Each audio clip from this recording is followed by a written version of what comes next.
Hello beautiful Scorpio souls, and welcome to your monthly forecast reading. I'm Tracey, your intuitive life coach, here to offer some guidance on how to navigate the month ahead. We are looking at Devotion December. Who and what matters to you? Devote yourself to more of that. Feel the renewal that such a transformational year of 2023 has brought us all. None of us are who we once were. And then welcome change as we step forward into 2024, which is opening the door to so much more. Quick rundown on what decks I will be using, and then I will shuffle as I talk about the overall energy for each and every one of us. We have the chakra deck, the healing deck. We have a message from our inner child. We have a mindful message. And then lastly, I'm finishing with the Aussie Oracle Chrissy Down Under deck, a deck that my partner and I designed. And it is all about how Christmas is down under. You know, it's not snow and snowmen. It's beach and thongs and boardies and surfing. It's hot. And these cards tap into that inner child with the childlike pictures, hand-drawn, the Aussie slang, the Aussie icons. So I thought, you know what? Being Christmas month, let's have a little bit of fun. Let's tap into our inner child. Okay, so on the 12th, we have the Sagittarius new moon. Sag being free, loving and adventurous. Open yourself up to the new opportunities, the fiery new beginnings. We're all being guided to dream big. This is the last new moon of the year. So set those intentions or get ahead on your New Year's resolutions. It's the perfect time to put that into motion, put it out there. And aim high and trust in the journey ahead of you. Remember, 2023, no limits to what you can have, do or be. And as we get closer and closer, 2024 will be opening the door to so much more. Now, throughout the whole month of December, we do have this energy in shadow period up until the 13th, when Mercury goes full-blown retrograde. Now, the planet of communication is slowing down. So yes, be mindful of emails and texts and travel, of course. But it's also a beautiful time for you to slow down as well. And so have some time of self-reflection to refocus where your energy is going, to reframe what your intentions are, especially with it being so close to that new moon. You may feel driven to expand your horizons, push your boundaries, leap out of your comfort zone. So confront and reflect upon any limitations or restrictions that are holding you back from doing that. On the 20th, your inner child does not want to give you a message. On the 21st, the sun exits fiery Sag and enters into grounded earthly Capricorn. And we also have this solstice. So Sag allowed us to tap into, oh, what a beautiful card. Okay, I see why you wanted to wait for that one. Sag allowed us to tap into that adventurous side of ourselves and break free of conformity.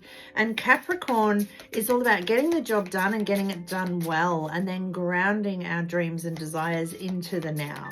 So it's a beautiful energy to align with during the solstice. It's allowing us to rethink old patterns while offering us a chance of rebirth, renewal, growth and evolution. And then on the 26th, we have the Cancer full moon. All full moons illuminate anything we need to feel into and deal with, including emotions, triggers and celebrations. So recognize any patterns, be they conscious or unconscious. I'm not sure if it's that one or that one. We'll take both. Whether they're conscious or unconscious, pay attention to those if they keep coming back, and break free of their repetitive hold by truly dealing with them.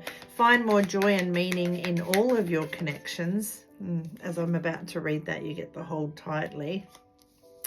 So find more joy and meaning in all of your connections. See past any perceived limitations so that you can see the bigger picture. Oh, beautiful cards for you. And be all that you are here to be so that you can hit the new year feeling free. Those two. Oh my gosh. Scorpio, Scorpio, Scorpio. What a month. What a month for you. Wowzers. Okay. So, last month you had the sacral chakra with the card of relationships, and your message was you can see clearly now the path. You can see clearly now the path is cleared. That's a tongue twister, wasn't it? So it was seeing what was right for you, what relationships worked, which ones didn't. This month, you get the card of intelligence. You get the crown chakra. And the crown chakra is saying, you know, you've had all these lessons. This is maybe one sequel, one story of your life, another story of your life, another story of your life. And with Mercury retrograde, we're shining light on these. So we're looking back to find the intelligence, the data, the wisdom, the knowledge that we have accumulated. Changing our perception, being a little bit more flexible, learning and educating ourselves on the past, okay? And having that knowing that everything happens for us, not to us, and everything happens for a reason. Now, your healing card is the card of boundaries. Strong boundaries are necessary for you this month. Decide what you do and don't want. If others are interfering with your well-being or impinging on your ability to care for yourself, take notice and make the needed changes. Imagine digging a moat or creating an impermeable bubble around your body, your home, or your workspace to create the space you need. And that is really easy to do. It's literally seeing that white, I use gold, but majority of people will see a white light emanating or coming out from their heart space. And it's like you're blowing a bubble with your mouth, but you're blowing a bubble with your heart. And you see it extend up and all the way around you and all the way down to the ground. And then you just set the intention that that bubble will let love, light, and positivity enter and exit, but it will protect you from negativity, from toxicity. You can still be in that space, but it won't get through and permeate your body, your being, your energy. A woman holding a peacock stands next to a distinctive boundary. Notice the maidens on the other side of this boundary. The presence of the maidens may signify the level of commitment you have toward your new resolve in self-care. The flowers draped around the background represent a time of learning. Wow, and you get the books with intelligence. This is a learning month for you. This is a learning curve in some form. Last month you had relationships. You may still be learning which ones you do want and which ones you don't want, okay? It's important to put yourself first. Your true friends and family will respect the boundaries you put in place.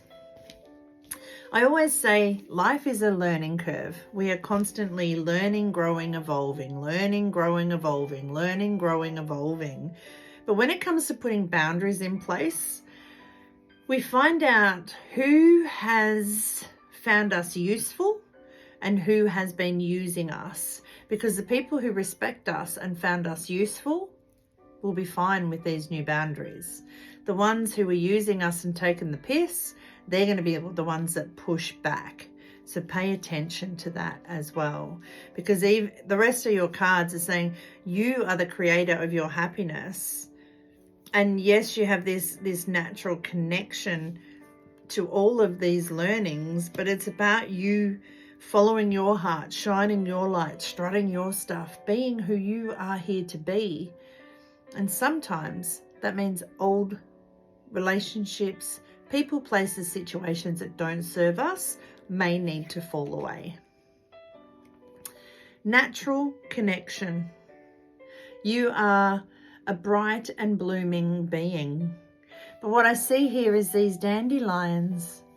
So gather your wishes, gather your masses and protect them. Hold them tightly.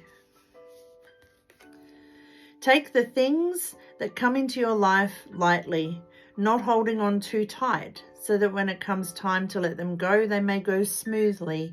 This does not mean you love any less, but that you are open to the changes that life brings, whether it be your dreams, your wishes, your goals, or people.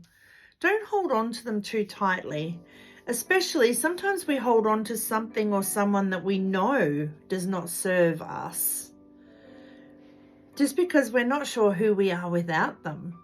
Whether it's people, places, situations, stories, whatever it is, you're really being asked to tap into that intelligence, that learning, and set the healthy boundaries in place.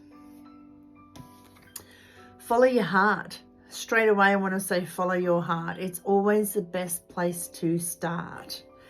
When you pay attention to the center of your being, your heart and soul, you'll feel the excitement ignite. Remember, nerves and excitement share the same physical reaction within your body. Nerves are normal. Choose to push past them and excitingly follow your heart's desire. What excites you? What excites you? Now, two things can get your heart rate up. Well, there's quite a few, but we can have excitement and energy and inspiration that gets us, oh yes, yes, yes. And then we can have the other side of the raised heartbeat of stress, anxiety, anger. So pay attention to how your heart reacts in each and every situation. Keep shining your light. Shine your light. There's no need to dim to fit in. You were born to shine your light bright. Be flashy, be fabulous.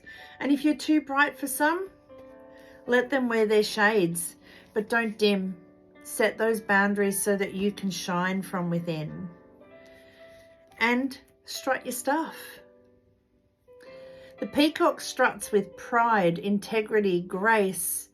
Please recognize these traits within yourself. When you love yourself in your life, you can stay more balanced and face any arising challenges with courage and conviction. Your magnificence may ruffle some feathers along the way, and I've just noticed there's a peacock in your boundary card as well. And that's okay. Just keep strutting your stuff as you take the lead in the symphony of your life. You're being asked to step into your power. Lastly, you are the creator of happiness. Reclaim your power to create your own joy and happiness. It is not dependent on any outside source or individual, and therefore it cannot be taken away. It can always be found within you. So, tap into that intelligence within. Follow your heart. What feels good? What doesn't? Set those healthy boundaries so that you can strut your stuff, so that you can shine your light, so that you can be the creator of your happiness and shine bright. Hold lightly, not tightly, to the people and things that you desire, and then surrender them to the soil of the universe so that you can admire their growth. I really, really like that for you. All your normal YouTube jargon, hit the like, share and subscribe. It helps get the message out there. It helps the channel to grow, and it helps our little community to grow even more bigger, more supportive. So much love, your intuitive. No, before I go there, thank you for the reminder. Have an absolutely amazing festive season, however you celebrate, and a safe and prosperous new year. So much love, your intuitive life coach, Tracey. You've got this, I've got you. 2023, no limits to what you can have, do or be. 2024 is opening the door to even more, and the universe has got us.